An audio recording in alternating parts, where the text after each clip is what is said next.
नमस्कार दोस्तों, आज के पॉडकास्ट में आप सभी का स्वागत है। मैं हूँ शिल्पी पाठक। आज हमारे साथ डॉक्टर विवेक कुमार मिश्रा जी बैठे हैं, जिनके साथ हम बहुत सारी बातें करेंगे। हर हर महादेव सर।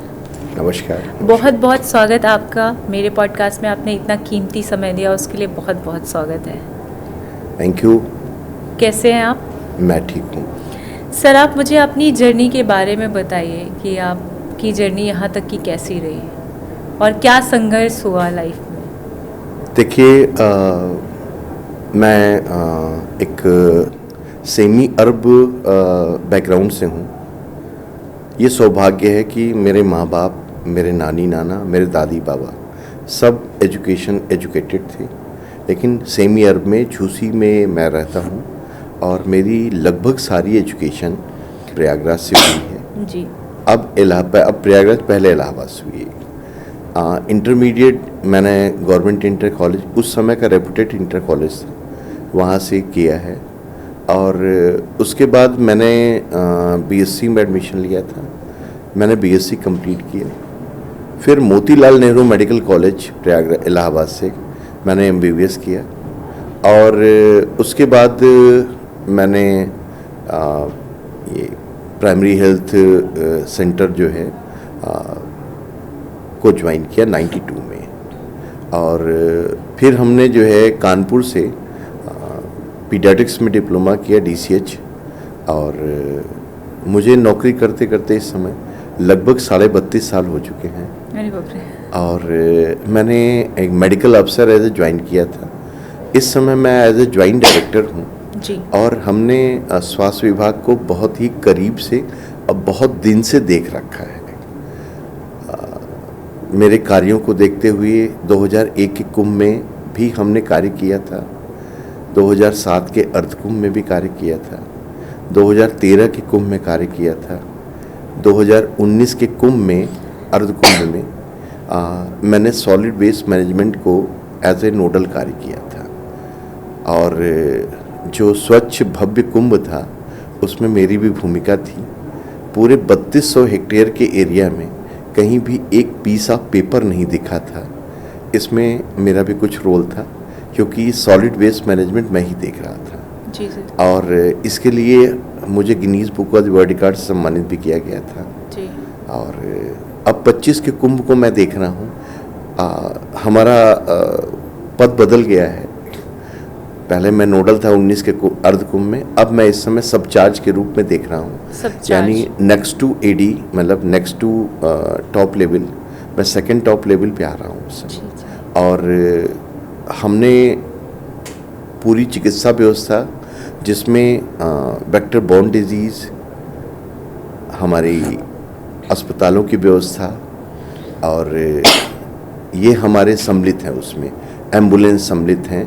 और इस कुंभ में हम लोगों ने, जो हमारे इंफ्रास्ट्रक्चर थे, हम लोगों ने ये सोच के कि इस कुंभ को एक अनोखे कुंभ के रूप में हम लोग इनोवेटिव आइडिया के साथ शुरू करेंगे जी।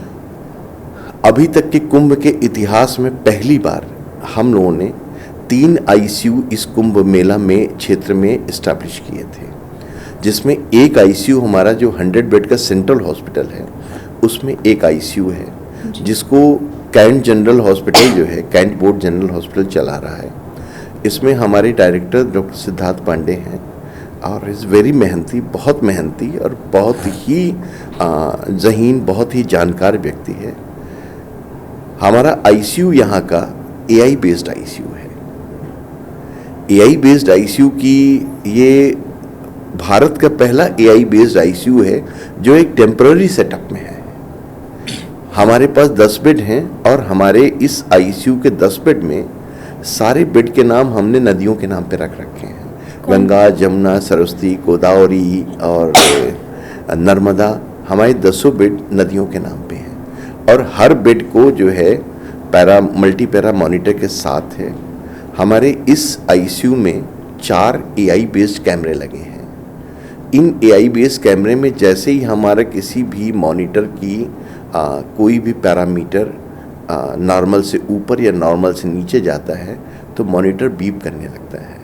जैसे ही मॉनिटर बीप करता है हमारा AIBS कैमरा उसको फोकस करता है, और फोकस करने के बाद हमारा जो इस ICU का डायरेक्टर हैं डॉक्टर सिद्धार्थ पांडे, इनके पास, और सबसे अच्छी बात है कि मेदांता लखनऊ के क्रिटिकल केयर डिपार्टमेंट के HOD के पास, हेड ऑफ डिपार्टमेंट के पास, इसकी बीप जाती है कि this patient is suffering this element, so please correct it. Direct AIBS कैमरे हैं, और दिस इज नॉट, अभी तक ये एक्सपेरिमेंट हुआ नहीं था, और ये एक्सपेरिमेंट हुआ है, और ये सफल एक्सपेरिमेंट हुआ है। अभी मैं आगे आपको बताऊंगी इसका रिजल्ट क्या हुआ है। हमारे जो है इस ICU में जब तक उस पेशेंट का करेक्टिव मेजर नहीं लिया जाएगा तब तक बीप बजता रहेगा। ये तो बहुत ही अच्छा। और दूसरी बात ये है कि इस हमारे ICU में लैंग्वेज ट्रांसलेटर भी है। हमने टैबलेट में सॉफ्टवेयर इन्होंने लोड कर रखा है कैंट जनरल हॉस्पिटल वालों ने, जिसमें 19 रीजनल लैंग्वेज और 11 विदेशी लैंग्वेज। आप किसी भी भाषा में बोलोगे that will be translated in Hindi and English. तो अगर कोई पेशेंट जो है, जो मान लीजिए तमिलनाडु से आया है, तो उसकी भाषा हम नहीं समझ पा रहे हैं, वो क्या कहना चाह रहा है, जब वो उसमें बोलता है तो तुरंत जो है वो हिंदी इंग्लिश में ट्रांसलेट हो जाता है, तो हमें उसके ट्रीटमेंट में आसानी रहती है। और इसका एक एग्जाम्पल मैं ये विषयांतर्गत बता रहा हूँ, विषयांतर्गत का थोड़ा। स्वरूप रानी में मेडिकल कॉलेज में एक पेशेंट एडमिट हुआ था जो विजयवाड़ा से आया था। What he was uttering nobody is able to understand। उसको हमारे सेंट्रल हॉस्पिटल सिर्फ इसलिए भेजा गया कि वो ट्रांसलेट होके उसकी लैंग्वेज आएगी। उसको फिर हम लोगों ने ट्रीट किया, 2 दिन रखा, पता चला कि वो तेलुगु में बोल रहा है, फिर उसको जो है यहाँ से विजयवाड़ा उसके एड्रेस पे भेजा गया। तो that benefit we are getting. और ये हमारे जो सेंट्रल हॉस्पिटल हैं, ये 100 बेड का, इसमें 10 बेड का ICU है, 40 बेड हमारे फीमेल वार्ड में है, और 45 बेड हमारे मेल वार्ड में है, और 5 बेड हमारे जो है पीडियाट्रिक वार्ड के हैं।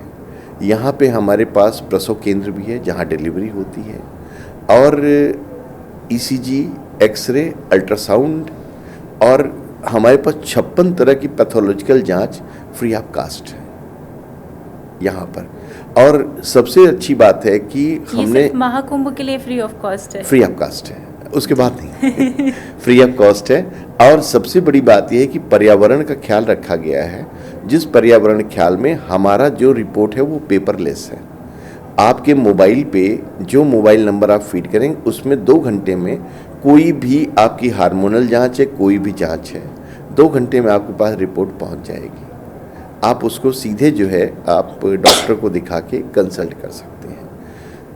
हमारा अरैल में सेक्टर 24 में हमने 2 सब सेंट्रल हॉस्पिटल बनाए हैं यहाँ पे, 25-25 बेड के। एक झूसी में है सेक्टर 20 में, और एक सेक्टर 24 में अरैल में। वो ये सोच के कॉन्सेप्ट बनाया गया था कि जब भीड़ का समय होगा मुख्य स्नान पर्व, उस समय लोगों के ट्रांसपोर्टेशन में दिक्कत होती है, तो झूसी साइड में एक हमारा सब सेंट्रल हॉस्पिटल होगा और एक अरैल साइड में, तो वहाँ के लोग वहीं से ट्रीटमेंट ले सकते हैं। उस सब सेंट्रल हमारे इस सेंट्रल हॉस्पिटल में सारे स्पेशलिस्ट हैं, तो सर्जन, गायनेकोलॉजिस्ट। बनने में कितना टाइम लगा, मतलब कब से ये चीज़ें स्टार्ट हुई महाकुंभ के लिए? करीब 2 से ढाई महीने लगे हमें कंप्लीट करने में जी। और हमने यहाँ पे हमारे surgeon, physician, gynaecologist, paediatrician, dentist, हर तरह की स्पेशलिटी हमारे सेंट्रल हॉस्पिटल में है जी। और आर्थोपेडिक सर्जन है, हमारी माइनर ओटी है, हमारी मेजर ओटी है। और हमें ये कहते हुए गर्व के साथ साथ ये भी महसूस हो रहा है कि हमारे यहाँ मेजर ओटी में हमारे 32 केस हुए हैं यहाँ पे मेजर ओटी में, और माइनर ओटी में हमने करीब जो है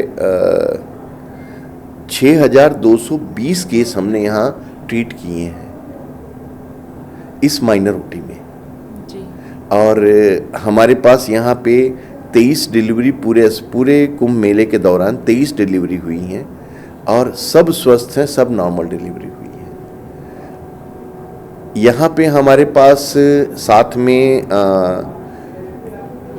पीडियाट्रिक वार्ड में हमारे पास फोटोथेरेपी की यूनिट है, रेडिएंट वार्मर है कि अगर कोई बच्चा सर्दी में, मौसम ठंडा था जानते जी। हैं, जनवरी के मौसम में ठंडा होता है, अगर डिलीवरी होती है तो इन केस अगर बच्चे के बॉडी टेम्परेचर कम होते हैं तो रेडिएंट वार्मर पे रख सकते हैं। अगर जैसे आपने सुना होगा कुछ बच्चे पैदा होने के बाद उनको पीलिया हो जाता है, तो उसके लिए हमारे पास फोटोथेरेपी यूनिट भी यहाँ पे इस्टेब्लिश है। और मैं स्वयं पीडियाट्रिशियन हूँ, मैं खुद देख रहा था, बाकी हमारे पीडियाट्रिशियन देख रहे थे यहाँ पे। और अब हम आते हैं सब सेंट्रल हॉस्पिटल पे। जी सर। ये हमारा 100 बेड का सेंट्रल हॉस्पिटल है। हमारे 2 सब सेंट्रल हॉस्पिटल 25-25 बेड के हैं, जो कि इस बार इस कुंभ मेले में एक एज ए इनोवेशन एक्सपेरिमेंट थे, और हमने इसके पहले कभी सब सेंट्रल हॉस्पिटल नहीं बनते थे। तो ये आइडिया कब आया कि ये हम ही लोगों का ब्रेन चाइल्ड है कि जी। अगर हम भीड़ के समय किसी को ये उम्मीद करते हैं कि झूसी में जो हमारा सेक्टर 20 है, जहाँ पे अखाड़े हैं, जहाँ पे हमारी डेंसिटी पॉपुलेशन की ज़्यादा है, वहाँ से हम पेशेंट को ट्रांसपोर्ट करेंगे सेंट्रल हॉस्पिटल, तो हो सकता है कि उसको हम वो ट्रीटमेंट ना दे पाएँ जो कि हम चाहते हैं। तो सेक्टर 20 में हमारा सब सेंट्रल हॉस्पिटल था, और अच्छी बात यह है कि उस सब सेंट्रल हॉस्पिटल का आईसीयू एम्स रायबरेली जैसा सम्मानित संस्थान देख रहा था जी। 10 बेड का आईसीयू। और हमारा अरैल में जो सेक्टर 24 हमारा सब सेंट्रल हॉस्पिटल था, उसमें भी 10 बेड के आईसीयू हमारे कैंट जनरल हॉस्पिटल देख रहा था। 10 बेड के आईसीयू वहाँ पे भी थे। और हमारा जो ये हॉस्पिटल था एम्स रायबरेली का सब सेंट्रल हॉस्पिटल, यहाँ पे इन्होंने एक मूविंग चिप रख रखी थी सेंसर चिप के साथ। यदि कोई कार्डियक पेशेंट है, उसमें हम एक यहाँ पे होल्डर चिप लगा देते थे सीने में, उसको लगा के वो पूरे मेले में कहीं घूमेगा, उसकी मॉनिटरिंग हमारे कंप्यूटर पे, हमारे मोबाइल पे, जो उसका कंसल्टेंट उसके मोबाइल पे होती रहेगी। अगर उसकी कोई भी वेरिएशन आया, हार्ट रेट बढ़ गई या उसका टेम्परेचर बढ़ गया, तो उसको फ़ोन करके बुला लिया जाता, तो भैया आओ तुम्हारी तबीयत ठीक नहीं है। तो ये पर पर्सन के लिए होता था या फिर? ये पर पर्सन के लिए अलग अलग जो है मॉनिटर हर पर्सन के लिए लगता था। तो अब तक कितने आंकड़ा आया है? करीब हमारे पास यहाँ 25-26 लोगों को हमने ये मॉनिटर लगाए थे, हमने सेंसर लगाए थे। और एक डॉक्टर हमारा जो कंसल्टेंट था, वो एक साथ 20 लोगों को देख सकता था अपने मोबाइल पे या कंप्यूटर पे। तो ये मॉनिटरिंग हुई। उसमें कुछ पेशेंट ऐसे थे जो कि अवेयर थे, भीड़ में फंसे थे, उनको लगा कि उनको दिक्कत हो रही है, उनको तुरंत फ़ोन करके बुलाया गया कि आइए, आपकी हार्ट रेट इरेगुलर हो रही है। आए, उनको प्रॉपर ट्रीटमेंट दिया गया और वो ठीक होके अपने घर गए। अगर इसमें देर होती तो हो सकता है कि उनकी जान भी जा सकती थी। इसी आधार पे हम लोगों ने इस जगह बनाए थे कि हमें यहाँ से मॉनिटरिंग की आसानी होगी। इसके बाद हमारे 8 सब सेंट्रल हॉस्पिटल, आप 8 सेक्टर हॉस्पिटल थे। कहाँ पे? जो हमारे अलग अलग सेक्टर में थे, सेक्टर 4 में, सेक्टर 6 में, सेक्टर 8 में, सेक्टर हमारे 18 में, सेक्टर 16 में, सेक्टर 14 में। हमारे पास सेक्टर हॉस्पिटल थे 20 बेड के, जिसमें हमारे जो है मेडिकल अफसर और लेडी मेडिकल अफसर ये लोग थे वहाँ पे। और हमारी पूरी जो सिस्टम था, 2 हमने आईडीएच बना रखे थे 20-20 बेड के infectious disease hospital. In case अगर कोई ऐसी संक्रामक बीमारी फैलती है जिस बीमारी में हमें पेशेंट को आम पब्लिक से अलग करना पड़े कि उनका इन्फेक्शन ना फैले, उसको हमने सेक्टर 1 और सेक्टर 11 में खोल रखा था। वो भी 20-20 बेड के थे, लेकिन ईश्वर की कृपा से और गंगा मैया की कृपा से, हनुमान जी की कृपा से ऐसी कोई बीमारी नहीं हुई कि हमें सेपरेट करना पड़े, तो उसको हम लोगों ने सेक्टर हॉस्पिटल की तरह चलाया पूरा जी। हमारे पास 10 FAP थे, फर्स्ट एड पोस्ट, जो कि प्राथमिक स्वास्थ्य केंद्र की तरह काम करते थे।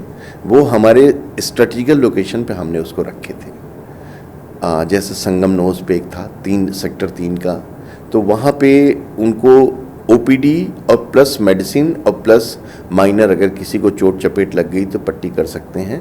और हमारी हर FAP के पास एम्बुलेंस स्टैटिक रूप से खड़ी रहती थी कि अगर किसी को आवश्यकता पड़ी, डॉक्टर ने किया कि इसको सेंट्रल हॉस्पिटल या सब सेंट्रल ले जाना है, तो वहाँ से आसानी से वो ट्रांसपोर्ट हो सके। हमारे 10 FAP में हमारे पास doctor, pharmacist, ward boy, staff nurse, और हमारे सेंट्रल हॉस्पिटल में doctor, pharmacist, staff nurse, ward boy और 4th क्लास सब मौजूद थे। हमारे पास टोटल 125 एम्बुलेंस की सर्विसेज थी, जिसमें हमारे पास जो है 115 सामान्य एम्बुलेंस यानी BLS, basic life support ambulance, और 10 एडवांस लाइफ सपोर्ट एम्बुलेंस जी। इनके पूरे सेक्टर में 19-20 से ये कनेक्टेड थी, जो हमारा मेला प्राधिकरण का इमरजेंसी नंबर था, टोल फ्री नंबर, उससे कनेक्टेड थी। यदि किसी को एम्बुलेंस की ज़रूरत पड़ती थी तो वो 19-20 पे कॉल करे, उसको एम्बुलेंस जो है वहाँ से डायरेक्ट होता था कि इस जगह एम्बुलेंस जानी है, एम्बुलेंस जाती थी जी सर। और हमारे पास इस बार पहला हम लोगों ने एक्सपेरिमेंट किया था कि हमारे पास 6 रिवर एम्बुलेंस थी। रिवर एम्बुलेंस भी बाकायदा ऑक्सीजन सिलेंडर, सक्शन मशीन, दवाओं के साथ, स्टम्पीड किट के साथ, बर्न किट के साथ और जो है ड्राउनिंग किट के साथ मौजूद थी कि अगर कोई आवश्यकता पड़ी, ईश्वर की कृपा से आवश्यकता नहीं पड़ी, लेकिन वो हमारे पास सुविधाएं मौजूद थी कि हमारे उसमें EMT और ड्राइवर हुआ करते थे। वो वहाँ से पेशेंट को रिकवर करके लेके वो लाके उसका सक्शन करके वहाँ पे ले आते थे घाट पे, अगर जैसा कि प्लान में था कि लाएंगे, फिर वहाँ से एम्बुलेंस से वो ट्रांसपोर्ट हो जाएगी। हमारे पास 18 शव वाहन थे जो कि लोगों के जिनकी डेथ होती थी उनको सम्मान के साथ उनके कैंप में या आसपास के एरिया में जहाँ जाना होता था भेज देती थी। और हमारे पास एक एयर एम्बुलेंस थी जो कि अभी 26 तारीख तक है हमारे पास, 13 जनवरी से 26 फरवरी तक 3 एयरलिफ्ट किए गए हैं इस बार हमारे पास जी। तीनों एयरलिफ्ट करके दिल्ली पहुंचाए गए हैं और वहाँ वो ठीक होके वापस आए हैं। सौभाग्य की बात है कि 100% उसका रिजल्ट रहा है। वो हमारी एयर एम्बुलेंस असिस्टेड थी। यहाँ पे हमारे ग्राउंड लेवल की एक ALS एम्बुलेंस था जो कि मेला क्षेत्र में रहती थी, और इस मेला क्षेत्र से अगर किसी पेशेंट को लगा कि हमें इसे एयरलिफ्ट करके दिल्ली या कहीं और ले जाना है तो मेलाधिकारी की सहमति के आधार पे हम लोगों की एडवाइस पे उसको वो ALS जो है एयरपोर्ट तक ले जाती थी। एयरपोर्ट से उस एम्बुलेंस पे डेस्टिनेटेड आपके अस्पताल के एयरपोर्ट पे, फिर वहाँ से एक उनकी एडवांस लाइफ सपोर्ट एम्बुलेंस उनको बेड टू बेड सर्विस देती थी। सर मेरा यहाँ पे सवाल है कि जब 29 जनवरी को हाँ हादसा हुआ है, हाँ तो उस पे कितनी जनता हॉस्पिटल पे आई थी उस टाइम पे? वहाँ के उस टाइम सिचुएशन क्या थी? देखिए, वहाँ पे सिचुएशन, एग्जैक्ट सिचुएशन जो थी जी। वो थी कि भगदड़ तो मची ही थी जी।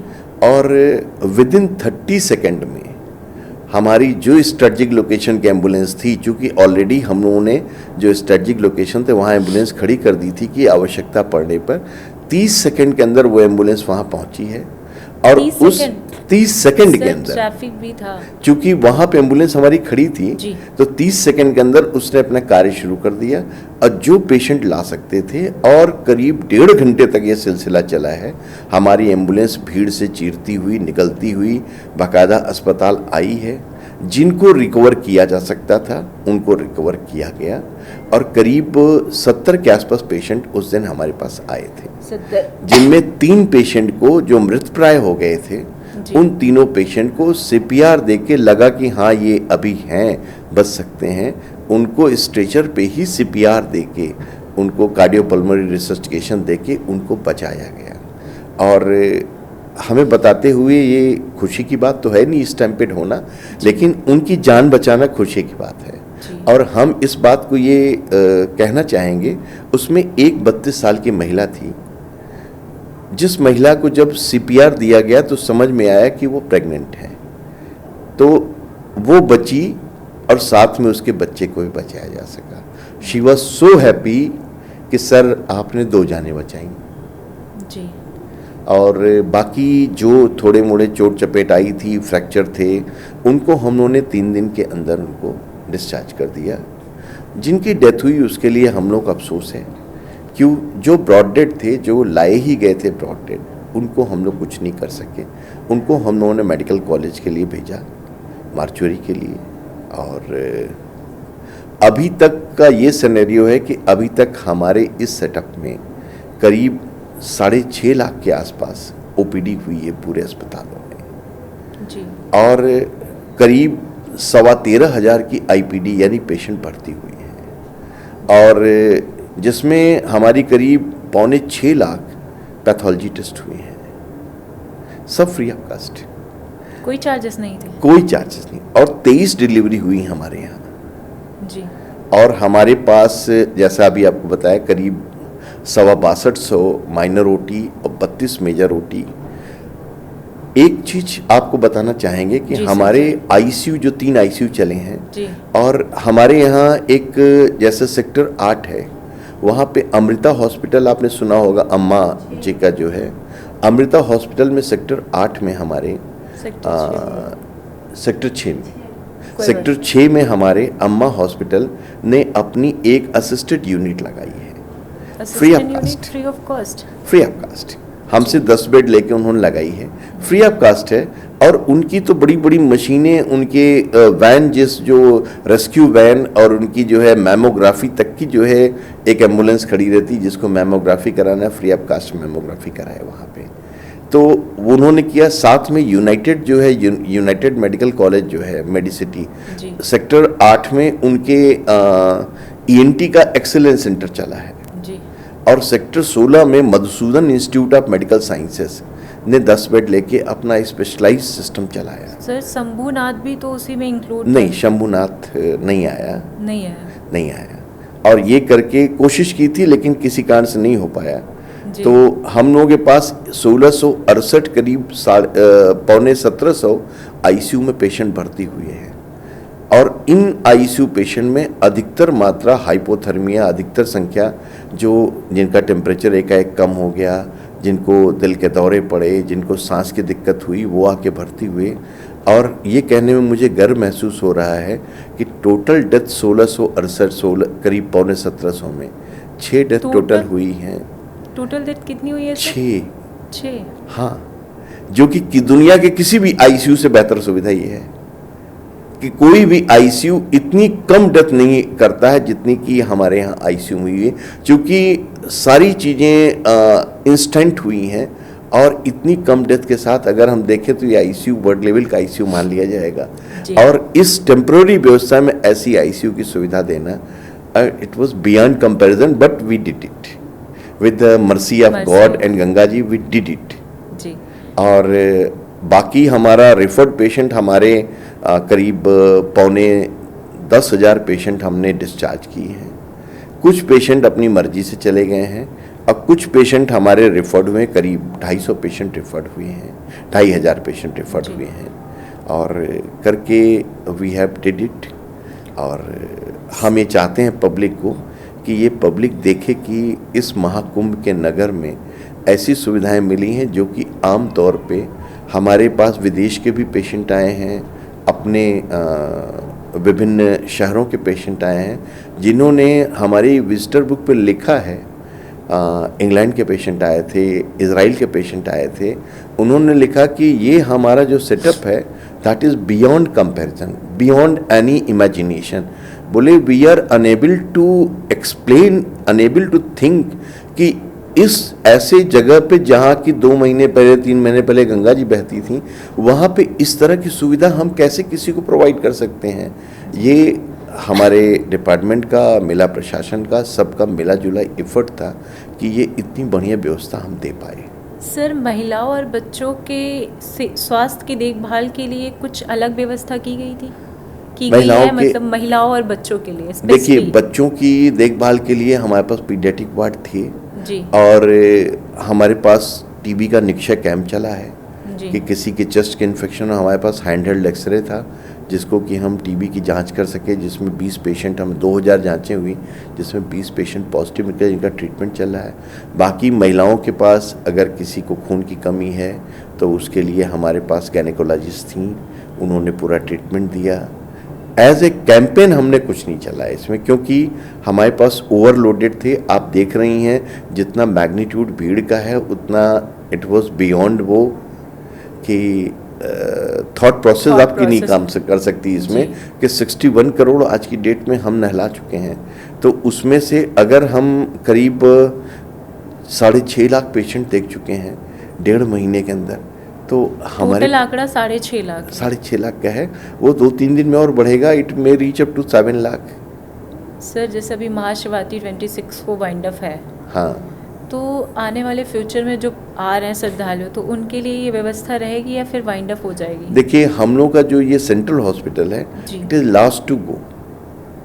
ये सबसे लास्ट में जाता है, क्योंकि उसके लिए सिस्टम ये है, जब हमारे एक भी वर्कर यहाँ काम करते हैं तो बल्ली उखाड़ते हैं, टीन उखाड़ते हैं, सब चीज़ जी। डिसमेंटल करते हैं, तो कहीं उन्हें चोट चपेट ना लगे, इसलिए हमारा सेंट्रल हॉस्पिटल पूरे अपने मैग्नीट्यूड में तो नहीं चलता, लेकिन हाँ एक निश्चित लेवल तक वो चलता रहता है। तो सारे हॉस्पिटल्स रहेंगे या सिर्फ एक सेंट्रल ही रहेगा? नहीं, बाकी जैसे अब हमारा सेक्टर 11 का, सेक्टर 12 का, सेक्टर 16 का, जो कि लगभग हमारे सारे कल्पवासी जा चुके हैं, तो उनमें तो वहाँ पे हम वाइंड अप करने की कोशिश कर रहे हैं, और 26 के बाद वाइंड अप करेंगे, महाशिवरात्रि के बाद।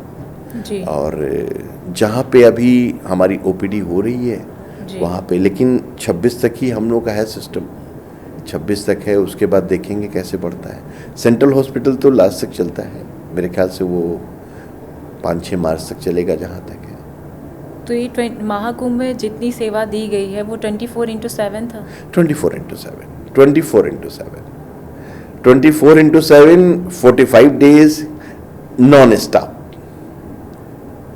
चाहे वो पैथोलॉजी हो, चाहे वो एक्सरे हो, चाहे वो ईसीजी हो, चाहे वो अल्ट्रासाउंड हो, सब कुछ नॉन स्टॉप। आईसीयू हो, सब कुछ नॉन स्टॉप। टोटल आपके यहाँ स्टाफ कितने होंगे टोटल? हमारे पास करीब 390 के आसपास डॉक्टर थे, सारे जो बाहर पूरे यूपी से आए थे, जी। और साथ में एम्स के डॉक्टर थे, एम्स रायबरेली के, कैंट जनरल हॉस्पिटल के डॉक्टर थे, बाकी हमारे डिपार्टमेंट के ही डॉक्टर थे, विभिन्न विशेषज्ञ थे, और मेडिकल अफसर थे, लेडी मेडिकल अफसर थी।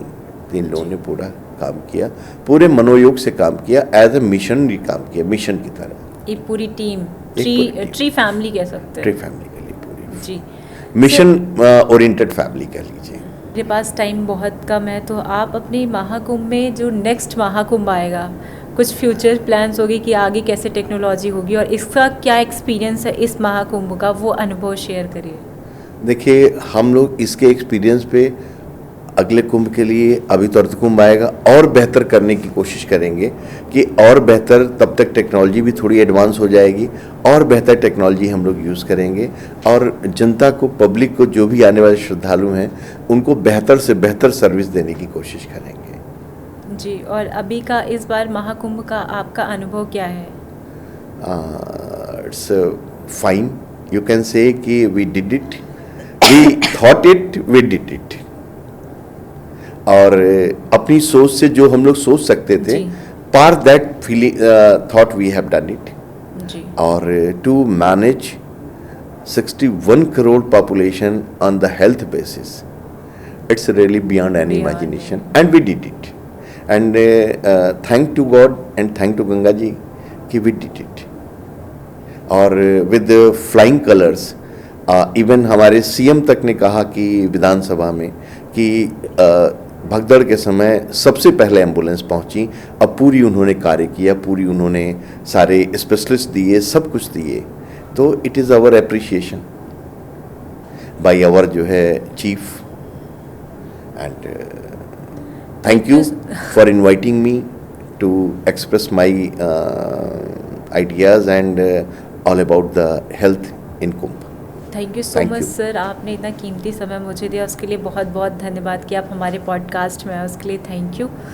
मिलते हैं अगले पॉडकास्ट में, बने रहिए। Thank you.